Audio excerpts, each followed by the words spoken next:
Global auto sales have taken a bit of a hit, and Tesla is no exception to that. So what are they doing to keep sales moving? In addition to lowering their cost of goods sold so they can drop prices, they've got a whole bunch of demand levers, and it looks like they're pulling on just about all of them. So why don't we have a look at what they are and see what it all means? I'm Brian. Welcome to Future Ozza.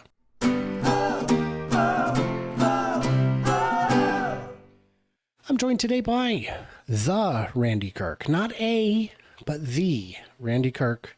There's another one, a football player in San Francisco who I share the front page of Google with. I can't get myself to be all alone on Randy Kirk because he was a famous football player. Why should he get as much attention as me? I don't get that. All I'm saying is I've never seen you both in the same room at the same time. So it's true. It's true. So we're going to have to dig into that in a separate video. But today we're talking the levers and the stayers. Full self-driving capability transfers many buyers, if they take delivery by the end of the quarter, can transfer FSD. And yay. And do you remember why, Randy? Well, there was a big push on some channel X or something. I forget what they call it. Everybody was begging and asking, and Elon said, sure. Or was it because at the shareholder meeting, someone stood up and said, come on, man. And he's like, yeah, okay. Yeah. That's all it took. All of the above. I'm sure that was the proximate cause. I think it was the cause in fact. Zinger, legalese. So well, then again, he also promised Dr. Know-It-All an interview at the shareholder meeting the year before. And that, I assume, will happen in 2 weeks. 2 weeks. 2 weeks. But that's just one demand lever. This one's kind of interesting. This is, of course, the fact that there is it's cheaper than the competition because most of the competition does not qualify for the full $7,500 tax credit. And now most Teslas do. This is a good thing. This is a good thing. It's a good thing. What would be really good is if Tesla would just once take a little risk, put up, I don't know, stupid $10 million or $50 million and go out there and tell people about these good deals. Like, advertising would be cool. They have enough capacity that advertising could stand to benefit. The loudest voices demanding advertising were doing it when production was so limited that it would have made no sense. All you're doing is turning the 4-month delay into an 8-month delay. That's not good. So, yes, there are a lot of great cars out there that are not cost competitive because Tesla, for almost all their models, is able to offer a point of sale rebate, which is a lot of money. Right. And then some states have additional rebates on top of that. I don't know if you saw the funny series of tweets from Kyle Connor from Out of Spec, where him and a whole bunch of his friends basically looted the Nissan dealership because they were having this insane lease deal on Nissan Leafs, where for $500 down, you could get a 24-month lease with 24,000 miles of range for $20 a month. $20 a month? Yeah. Yeah. Once you stack the federal and state incentives, it was $20 a month. And if you'd have asked me a week ago, at what price would I lease a Nissan Leaf? The answer would have been at no price. Yeah. But then you say $500 down, $20 a month. I'd say that's the price. That's it. So you could turn that into an Uber and make money, an Uber or a Turo and make money all day long. Yeah. Yeah. You just have to make sure to limit their miles, which fortunately Nissan Leaf already does for you. Yeah, right. Yeah. So then you've got this, I was going to pull them all up one by one, but not a Tesla app. Went ahead and made short work of it. All of Tesla's current promotions: free paint for the Model 3 Performance, 1.99% financing, free seat layout options for the Model X, and others. So do you know about the free color? I had seen the headline on that. I thought that was good. Yeah. Yeah, if you get FSD, they'll throw in the color for free. Yeah. 3 months of free supercharging worldwide, Yeah. which is a great way to get people to understand how road tripping works without creating a lasting burden on the network or a financial drag that goes beyond a quarter. So these are good things. The FSD transfer we discussed, 1.99% Model Y financing. Well, the Model Y is the one we need to move units on.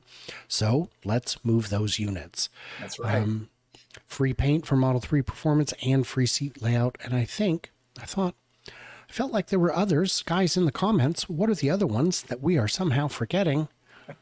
Was it just those? Was it just those many, many benefits we just listed? I Yeah. think So those demand levers are good. I applaud them all. I have other demand levers, and I'm ready. the one that is uppermost in my mind, I just continue to be flabbergasted, is where is the sales and marketing department of this company, and why are they not proactively going out and making it happen at the um, what do you call it? Yeah, fleet level, meaning government fleets, police fleets, corporate fleets. Just keep on going down the line. Military fleets. There is so much opportunity out there in the fleet business, and the part that's doubly confusing is that these governments that we're talking about are mostly governments that you would think would be all about electric vehicles, and yet they're not buying electric vehicles for their fleets. Some of these Mm. corporations are going out of their way to prove how green they are. So they should be buying green cars for their fleets, but they're not. So this seems to be a marriage made in heaven. And there seems to be this lack of interest somehow of getting a team together that goes out and that's what they do. And their income and even their job depends on them getting stuff into the fleet business. And you see a lot of gaps in that regard. Now, Tesla does have a fleet sales division. And I know because when I toured the Fremont factory, the tour started by walking through an office and there was the door. So it said right on. So I'm like, well, I think I cracked this case. But I'm a master detective. I'm the world's greatest detective. So I am pretty good, but that one was very easy. But what are they actually doing to make it in terms of outreach? Because I think it's a reactive department rather than a proactive department. I think they don't pick up the phone and say, look, we've got this, this deal that's right for your use case. Instead, they just wait for the phone to ring and then I guess answer it, which is something I would think would be a cost-effective method of increasing sales through those channels would be to just be a little proactive. It doesn't need to be expensive. I mean, it could be 2 or 3 people. From time to time, people make fun of my little water bottle company and the fact that I'm Yes. always talking about it. Yes, and rightly so. They should, and they should. But we did sell 1 million water bottles a year to the U.S. Army, another couple of 100,000 to the U.S. Navy, another 100,000 to the Coast Guard. And those were just to the base exchanges. That didn't count the one. I'm sorry, those were to the for recruitment purposes. Then we also sold the base exchanges. This is not rocket science. It is not that hard to sell the U.S. government or the state governments. California is the 5th largest economy in the world. You just have to sell the United States government and the state of California government, and you would have 2 of the largest countries in the world being sold. Then you can start on some of the other ones like England and Germany and Japan. Well, Japan may not be that easy, but England and Germany, you should be selling those governments. Anyway, it's flabbergasting me. The other one that I've talked about in the book, they can read the book. Elon, have your sales and marketing department read my book where I give, 20 something demand levers. The other one that I keep talking about, which is right up what he does, is promotion. You may remember when, what's the stupid, the first power drink, the Gatorade. Was it Gatorade? Florida Gatorade. Mm-hmm.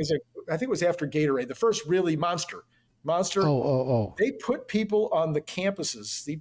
They hired these people to go out to the campuses, and their whole job was to talk to the leadership on those campuses, talk to the people that were the first movers on things, and one way or the other put together programs and projects and presentations and all kinds of things on campuses about Monster. And what happened? Monster became a monster bestseller. Well, there's all kinds of stuff like that you can do that's, again, so inexpensive. And you can use something like the Model 3. Oh, I don't know. What's it called? No, they're calling it, they have a new name for Ludicrous? it. Well, Ludicrous, whatever the newest version of it is. It's the Performance, but didn't they put another name on it? I forget. Anyway, get out there and take a bunch of those out and let these kids take them from 0 to 60.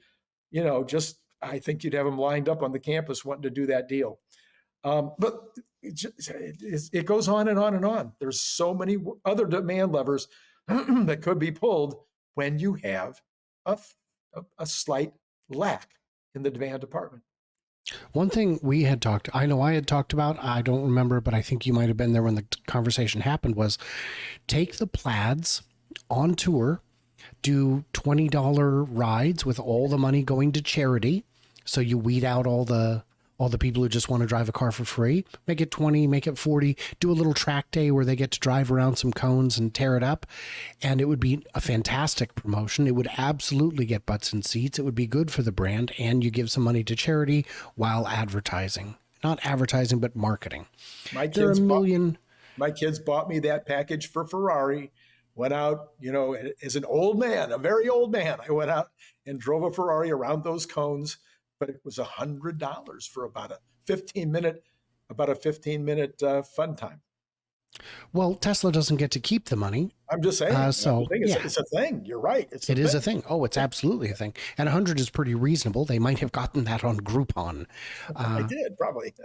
Probably so. Randy, thank you for hanging out. Guys, in the comments, what do we miss? What do we misunderstand? Stay tuned, leave it, and I'll see you in San Luis Obispo.